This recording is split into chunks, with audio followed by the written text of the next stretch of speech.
The interview went well. I think I answered very well the questions thrown at me. May mga surprises pa along the way, making this one of my most unforgettable interviews. Yes, tapos na po ang aking guesting dito sa All Out with Miss Nicole Yala. Pakitaan naman po. Ganda-ganda ni Miss Nicole. Talagang very blooming at napaka-positive ng kanyang aura. At maraming salamat po sa inyong mga advice at words of wisdom pagdating sa matters of the heart.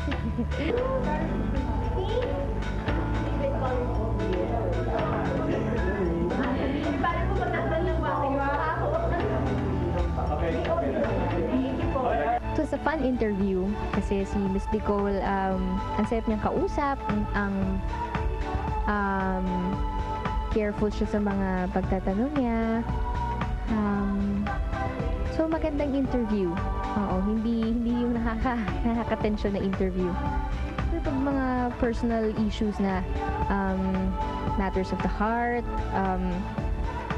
my relationship with my family kapag or yung mga ganong medyo ang tawag dito, heartwarming na yung mga ganong topic eh.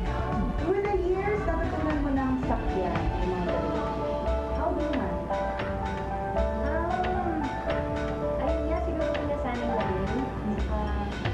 Kasi mula pa lang ng career ko, talagang nauna na rin yung itilahin ng career ko. At talagang, yung mas worse pa dyan eh. Talaga? May mga words pang intriga. Tatanong ba natin? Oo, yung parang pinag-iito mo natin. Talaga?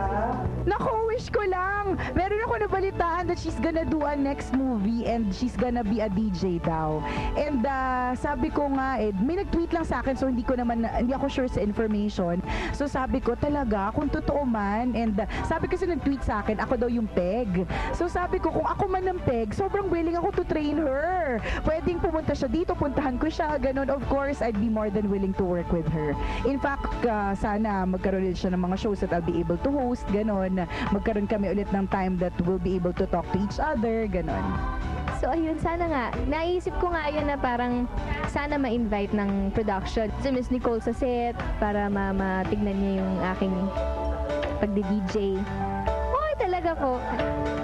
Okay, ang bait naman ni Miss Nicole. So, ayun, sana makausap ko siya para maayos. So, ayun po at thank you sa lahat ng Popster, sa lahat ng nanonood ng Popster Diaries. Thank you. Performing in a mall show and being interviewed in a TV show are two different facets of my showbiz career. The former gives me the chance to share my talent with everybody, and the latter is exposing a part of me to my supporters. I enjoy doing these both, and all these endeavors are dedicated to all the people who continue to believe in me throughout the years. I will always cherish you as long as I live. Much love, Sarah.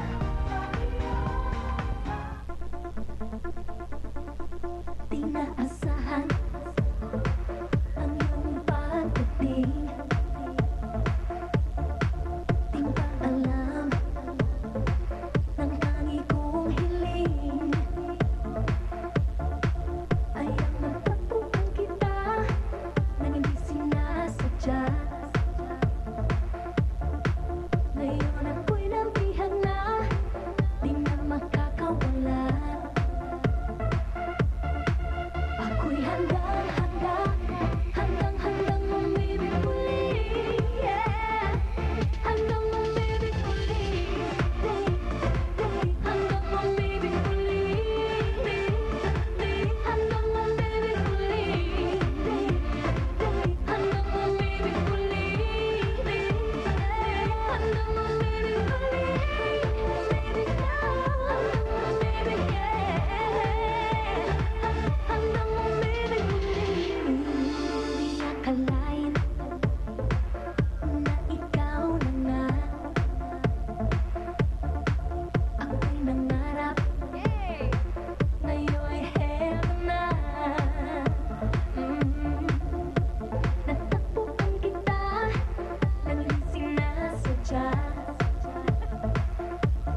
naman, yun oh.